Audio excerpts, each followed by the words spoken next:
درود پاک پڑھنے کے بے شمار فضائل و برکات ہیں۔ کعبے کے بدرالدجا، طیبہ کے شمس الضحیٰ صلی اللہ تعالیٰ علیہ وسلم کا فرمان عالی شان ہے۔ آقا علیہ السلام فرماتے ہیں، مجھ پر درود پاک بھیجو اور دعا میں خوب کوشش کرو اور کہو اللہم صلی علی محمد وعلی آل محمد صلی اللہ علیہ وسلم۔ تو یہ درود پاک بڑا پیارا درود پاک ہے، اس میں نبی پاک پر بھی درود بھیجا گیا ہے، آل رسول پر بھی درود بھیجا گیا ہے، اور اس میں نبی پاک نے گویا ہمیں دعا کی قبولیت کا ایک نسخہ بھی بتا دیا کہ جب بھی دعا مانگیں تو درود پاک پڑھیں۔ آپ دیکھیں ماشاءاللہ مسجدوں میں دعا ہوتی ہے تو دعا سے پہلے بھی درود پڑھا جاتا ہے، دعا کے آخر میں بھی درود پڑھا جاتا ہے۔ تو یہ بڑا کمال کا طریقہ ہے کہ اگر آپ اول آخر دعا کے اندر درود پاک پڑھ لیں تو چونکہ درود پاک مقبول ہے تو اللہ کی رحمت سے یہ بعید ہے کہ پہلا قبول کر لے، آخری قبول کر لے، درمیان کا چھوڑ دے، ایسا نہیں ہوگا۔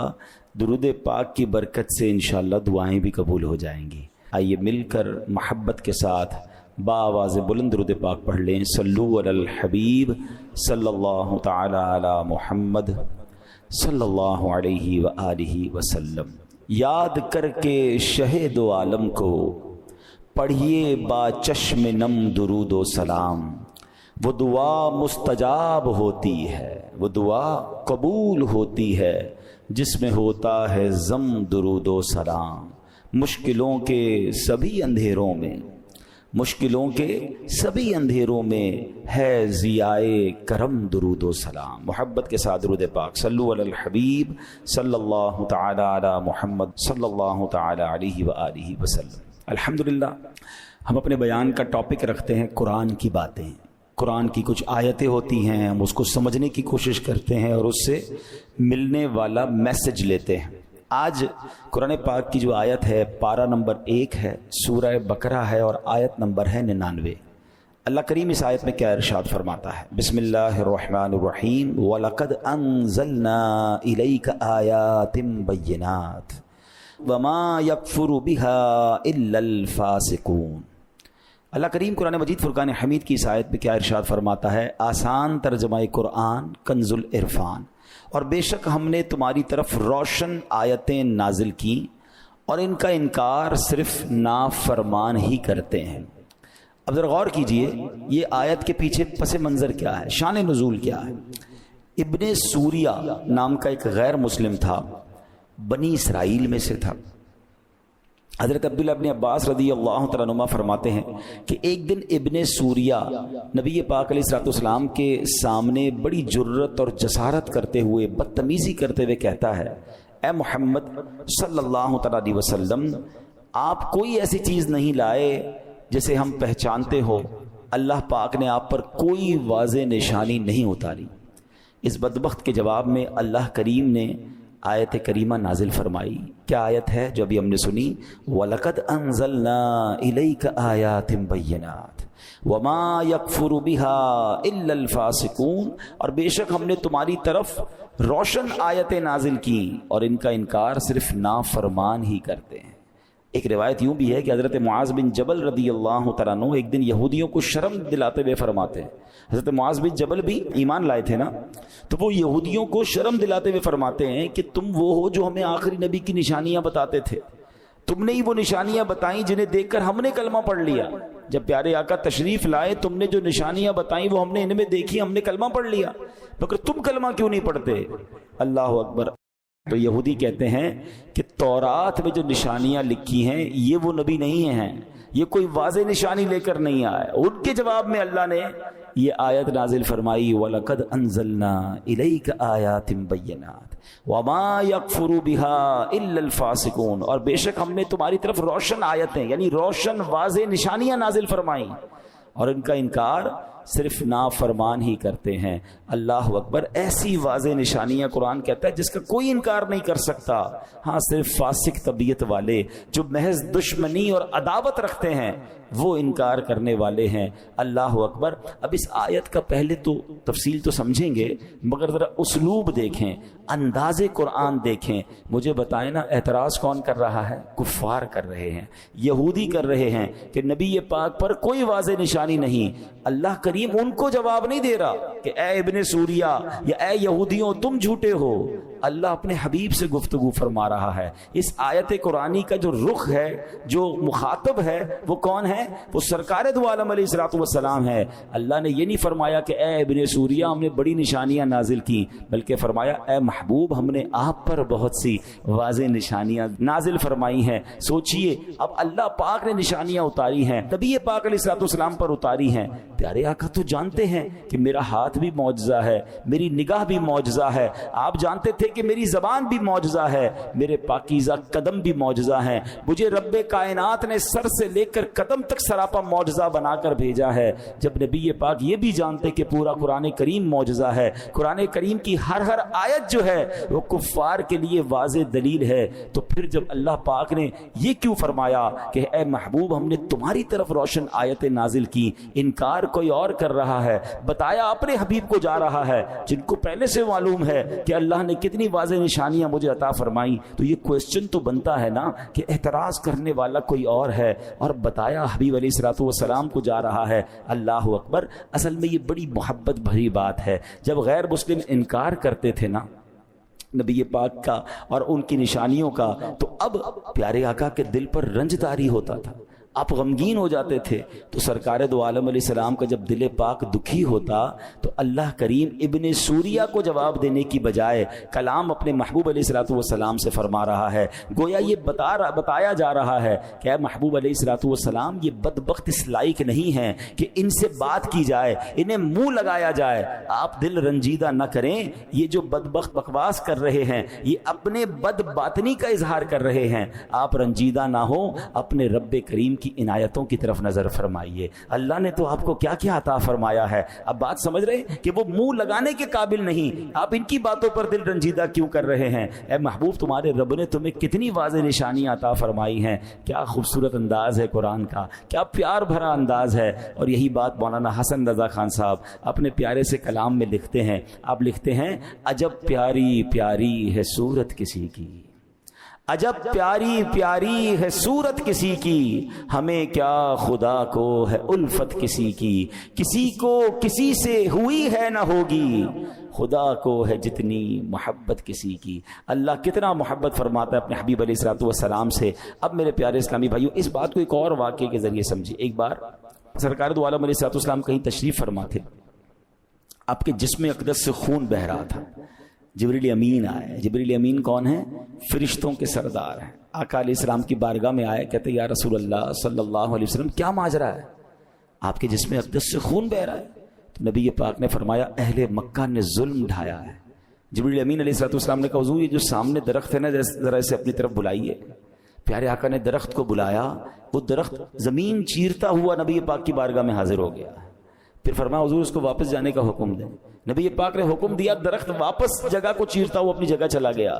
جب نبی پاک نے اپنا یہ کمال، یہ معجزہ اپنی آنکھوں سے دیکھا نا، سرکار دو عالم علیہ السلام فرماتے اے جبرائیل میرے دل کی تسلی کے لیے کافی ہے۔ کتنا خوبصورت پیغام دیا گیا کہ حضور آپ درختوں کو بلائیں تو درخت آپ کی اطاعت کرتے ہیں۔ اس کا مطلب یہ کہ حضور آپ نے جو نیکی کی دعوت دی ہے نا، اس میں کوئی کمی نہیں ہے، آپ نے حق ادا کر دیا ہے۔ قصور ان غیر مسلموں کا ہے، ان اندھے دلوں والوں کا ہے جو سمجھنے اور ماننے سے قاصر ہیں۔ اللہ نے تو آپ کو بڑے کمالات عطا فرمائے ہیں۔ تو یہ وہی انداز ہے کہ غیر مسلم انکار کر رہے ہیں اور اللہ قرآن میں حبیب پاک سے فرما رہا ہے کہ بے شک تمہارے رب نے تم پر واضح نشانیاں اتاری ہیں، شاندار نشانیاں اتاری ہیں۔ تو انکار کرنے والے بدبخت ہیں، ان کا دماغ اور ان کا دل گندا ہے، اس لیے محبوب ان آیتوں کو، وہ ان نشانیوں کو ماننے والے نہیں ہیں۔ اے میرے پیارے اسلامی بھائیوں، اب یہاں نبی پاک علیہ الصلوۃ والسلام اور رب کا جو پیار ہے، اللہ کا اپنے حبیب کو دلاسا دینے کا جو انداز ہے، سبحان اللہ، مجھے ایک اور قرآن پاک کی صورت یاد آ رہی ہے۔ ہوا یہ تھا کہ جبریل امین علیہ الصلوۃ والسلام نبی پاک کے پاس وحی لے کر آتے تھے۔ تو اب ہوتا یہ تھا کہ کچھ دن تک جبریل امین نہیں آئے، کافی دن گزر گئے، تو کفار مکہ کو یہ پتا چل گیا کہ وحی نہیں آ رہی۔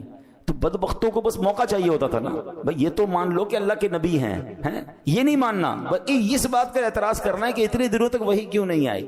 تو انہوں نے یہ خبر پھیلا دی کہ معاذ اللہ محمد علیہ الصلوۃ والسلام کے رب نے ان کو چھوڑ دیا ہے، ان سے ڈسٹنس کر لیا ہے، اب کوئی پیغام ہی نہیں آتا، اب فرشتہ ہی نہیں آتا. اس بات کو پھیلانا شروع کیا. اللہ اکبر. جب یہ بات پھیلائی تو نبی پاک تک بھی یہ بات پہنچ گئی کہ کفار ایسی باتیں کر رہے ہیں. تو اللہ کے حبیب علیہ الصلوۃ والسلام کے دل پر رنج گزرا. اب ذرا غور کریں، دل مصطفیٰ غمگین ہو، یہ رب کو کب گوارا ہے. تو اب نبی پاک کو دلاسا کیسے دیا گیا؟ اللہ اکبر. قرآن کی پوری سورت نازل کی گئی. اچھا اب آپ ایک بات دیکھیں، آپ کا کوئی پیارا غمزدہ ہو جائے، آپ کا کوئی پیارا غمگین ہو جائے، بچہ ہو یا رشتہ دار ہو، آپ کیا کرتے ہیں؟ پہلے جا کر اچھی باتیں کرتے ہیں، اس کی تعریف کرتے ہیں، اس کو کوئی تحفہ دیتے ہیں. اب دیکھو نبی پاک سے رب کس طرح ارشاد فرماتا ہے. بسم اللہ الرحمن الرحیم. قرآن کہتا ہے وَالضُّحَىٰ وَاللَّيْلِ إِذَا سَجَىٰ. علماء کہتے ہیں وَالضُّحَىٰ سے مراد نبی پاک کے چمکتے چہرے کی قسم ہے. وَاللَّيْلِ إِذَا سَجَىٰ سے پیارے آقا کی کالی زلفوں کی بات ہو رہی ہے. اللہ اکبر. اللہ قرآن میں محبوب کے چہرے اور زلفوں کی قسم اٹھا رہا ہے تاکہ محبوب کی دل جوئی ہو جائے. وَالضُّحَىٰ وَاللَّيْلِ إِذَا سَجَىٰ. اب کفار کہہ رہے ہیں کہ رب نے چھوڑ دیا ہے. رب قرآن میں جواب فرما رہا ہے مَا وَدَّعَكَ رَبُّكَ وَمَا قَلَىٰ. اے محبوب تمہارے رب نے تمہیں چھوڑا نہیں ہے، نہ وہ تمہیں چھوڑے گا. اللہ اکبر. وَلَلْآخِرَةُ خَيْرٌ لَكَ مِنَ الْأُولَىٰ. اب انعام دیا جا رہا ہے. پہلے تعریف کر دی، پھر کفار کو جواب دے دیا، اور اب تحفہ کیا دیا جا رہا ہے کہ اے محبوب تمہاری آنے والی ہر گھڑی پچھلی گھڑی سے بہتر ہے. ہر لمحہ تمہارے ترقی ہو رہی ہے، ہر لمحہ تمہارے کمالات بڑھ رہے ہیں. اور اگلی آیت تو کمال ہے نا. اللہ فرماتا ہے وَلَسَوْفَ يُعْتِيكَ رَبُّكَ فَتَرْضَىٰ. اے محبوب ان قریب تمہارا رب تمہیں اتنا دے گا کہ تم راضی ہو جاؤ گے. کیسی آفر ہے کہ جو چاہیے وہ ملے گا جب تک راضی نہ ہوگے. اور ہم کیوں نہ نبی پاک سے محبت کریں کہ جب یہ آیت نازل ہوئی، جبریل امین یہ آیت لے کر آئے، تو نبی پاک علیہ السلام کو جب یہ پتا چلا کہ رب نے یہ فرمایا ہے کہ اے محبوب اتنا دیں گے کہ تم راضی ہو جاؤ گے، تو سنو میرے آقا نے کیا مانگا. آئے ہائے. نبی پاک علیہ السلام فرماتے ہیں میں اس وقت تک راضی نہ ہوں گا جب تک میرا ایک ایک امتی جنت میں داخل نہ ہو جائے.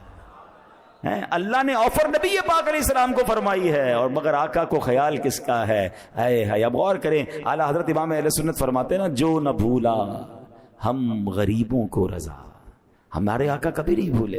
جو نہ بھولا ہم غریبوں کو رضا، یاد اس کی اپنی عادت کیجئے. تو جتنا ہو سکے ہمیں نبی پاک سے محبت کرنی ہے اور اپنی محبتوں کو بڑھانا ہے، ان کی سنتوں پر عمل کرنا ہے. ایسے آقا کہ جب یہ آفر ملتی ہے وَلَسَوْفَ يُعْتِيكَ رَبُّكَ فَتَرْضَىٰ. اے محبوب اتنا دیں گے، ان قریب اتنا دیں گے کہ تم راضی ہو جاؤ گے. ہمیں کوئی کہے مانگو کیا چاہیے، اتنا دوں گا کہ راضی ہو جاؤ گے. کوئی گاڑی مانگے، کوئی بنگلہ مانگے، کوئی نوکری مانگے، کوئی کاروبار مانگے گا، اپنے بچوں کے لیے مانگے گا.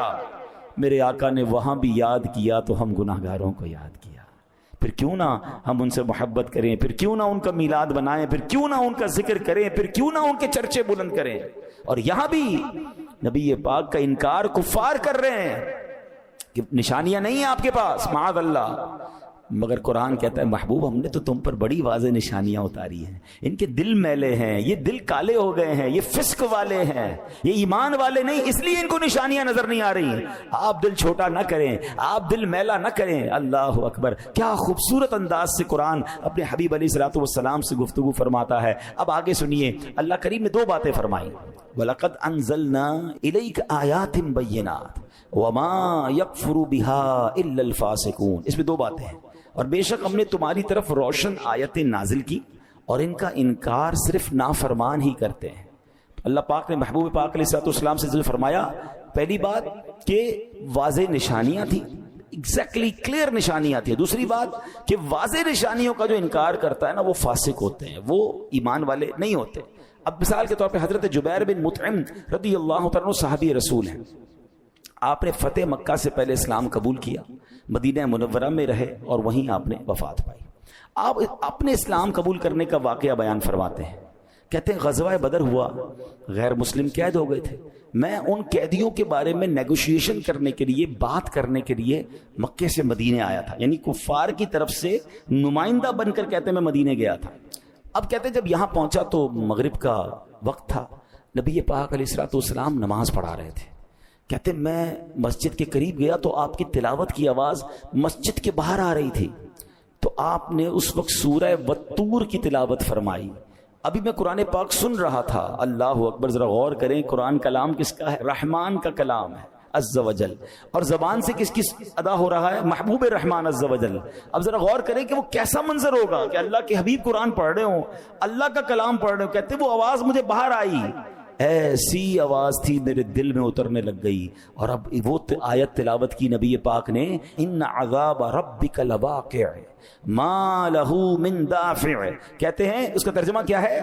بے شک تیرے رب کا عذاب ضرور واقع ہونے والا ہے، اسے کوئی ٹالنے والا نہیں۔ وہ کہتے ہیں ان آیات کو سن کر تو میرا دل ایسے ہو گیا کہ پھٹ جائے گا، اتنا مجھ پر خوف طاری ہو گیا، مجھے یوں لگ رہا تھا کہ میں یہاں سے قدم بھی نہیں اٹھا سکوں گا اور مجھ پر عذاب نازل ہو جائے گا۔ بس میں نے اسی وقت کلمہ پڑھا اور مسلمان ہو گیا۔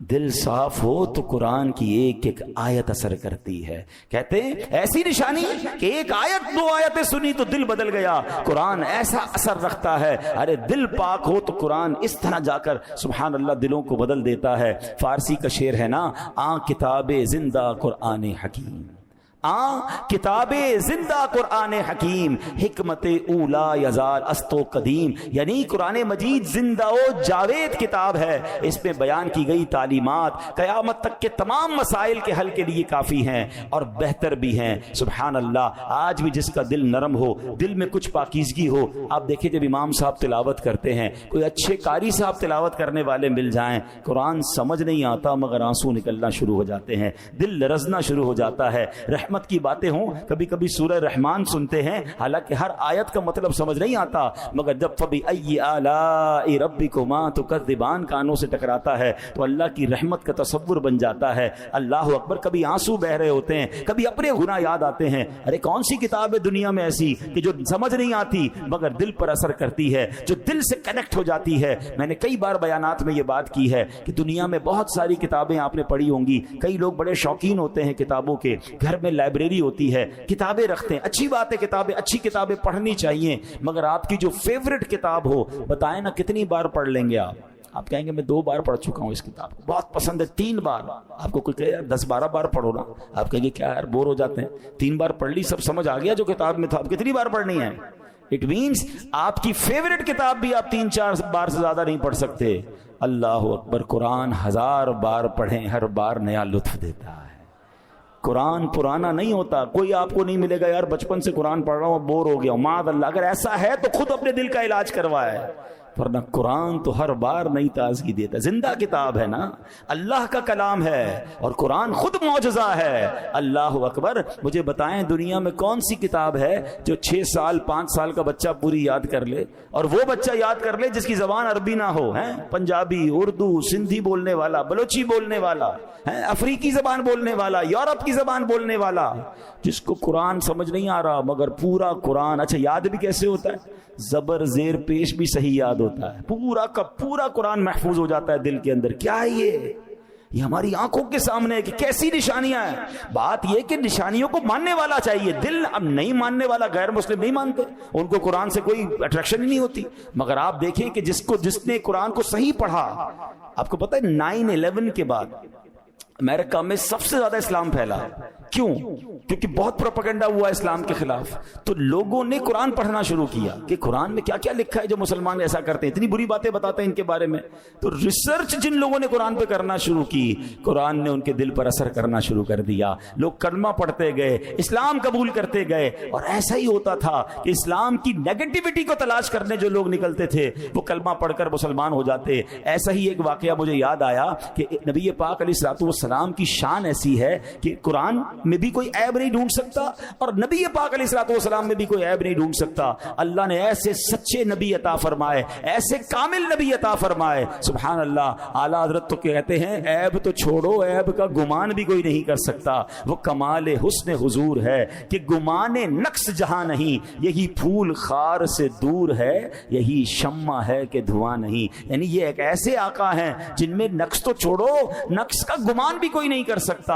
اللہ نے ایسا کامل و اکمل ہمیں آقا علیہ الصلوۃ والسلام عطا فرمائے. اب ایک بار کیا ہوا کہ کچھ غیر مسلم بڑے بڑے عالم بیٹھے اور باتیں کرتے کرتے ان کا موضوع نبی پاک علیہ الصلوۃ والسلام کی طرف ہو گیا کہ پیارے آقا علیہ الصلوۃ والسلام کے بارے میں بات کر رہے تھے. سب غیر مسلم تھے, اچھی باتیں تو نہیں کرنی تھی انہوں نے, کوئی عیب ڈھونڈتے ہیں معاذ اللہ, کوئی غلط بات کرنا سے چاہتے ہیں.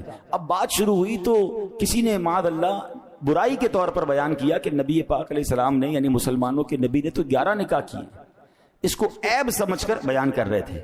سب ان گستاخیوں میں اپنا اپنا حصہ ملا رہے تھے, معاذ اللہ برا بھلا کہہ رہے تھے. ایک اور غیر مسلم بیٹھا تھا, خاموش بیٹھا تھا کہ تم بھی تو کچھ کہو اس بارے میں. تو کہتا ہے کہ میں تمہاری باتیں سن کر اب اس بات کے نتیجے پہ پہنچا ہوں, اسلام تو سچا دین ہے, محمد علیہ الصلوۃ والسلام واقعی سچے رسول ہیں, میں کلمہ پڑھ کر مسلمان ہو رہا ہوں. کہہ رہے عجیب بات کر رہے ہو, ہم ان کے خلاف بات کر رہے ہیں, ہم ان کے عیب معاذ اللہ تلاش کر رہے ہیں, ان کے بارے میں بری باتیں کر رہے ہیں, اور تم ہماری باتیں سن کر مسلمان ہونے کی بات کر رہے ہو. تو کہتا ہے میں نے تمہاری برائیاں جو تم کرنے کی کوشش کر رہے ہو اس کو میں نے غور سے سنا. تم کہتے ہو کہ محمد علیہ الصلوۃ والسلام نے 25 سال کی عمر میں پہلا نکاح کیا, وہ بھی ایک بیوہ خاتون سے کیا, پھر باقی نکاح آپ نے 40 سال کی عمر کے بعد کیے. ذرا سوچو تو صحیح 25 سال کی عمر کیسی ہوتی ہے. جوانی کے 17-18 سال سے لے کر 25 سال تک انسان پر شہوات کتنا حملہ کرتی ہیں. مکے کا ایک خوبرو نوجوان ہے, بہترین صفات کا حامل ہے, اللہ اکبر, کتنا کردار پاکیزہ تھا کہ عرب کے اس بے حیائی والے دور میں ان کے کردار پر کوئی اثر نہ ہوا اور نفسانی خواہشات سے دور بے داغ جوانی گزاری. ایسا تو کوئی سچا نبی ہی کر سکتا ہے. لہٰذا میں مانتا ہوں کہ وہ اللہ کے سچے نبی ہیں, کلمہ پڑھ کر مسلمان ہو گئے ہیں. تلاش کرنے گئے تھے عیب, مگر عیب تو ملنا نہیں تھا.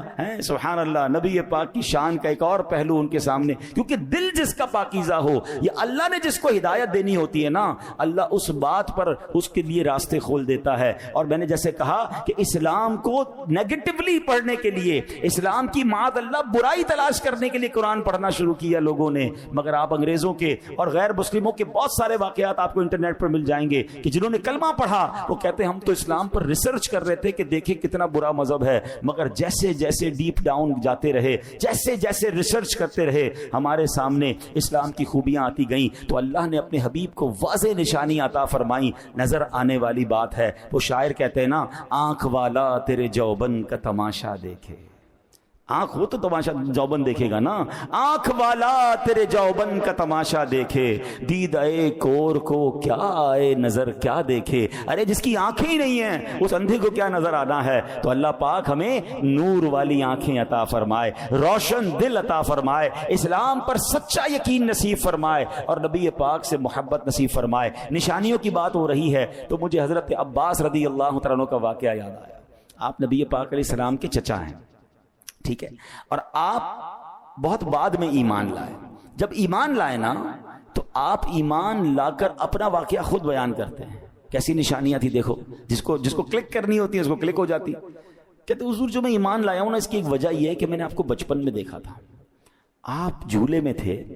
نبی پاک علیہ الصلوۃ والسلام سے چچا, ان کے چچا بات کر رہے ہیں کہ آپ جھولے میں جب تھے تو میں دیکھتا تھا کہ آپ جس طرف اشارہ کرتے تھے نا, چاند اس طرف چلے جاتا تھا. اب یہ بڑی کمال کی بات ہے. میں یہاں ایک تھوڑی سی مسکرانے والی بات بھی کر دوں جو آپ کو ریلیٹ کرے گی. مثال کے طور پر آپ سے یا مجھ سے کبھی کبھی ہمارے چچا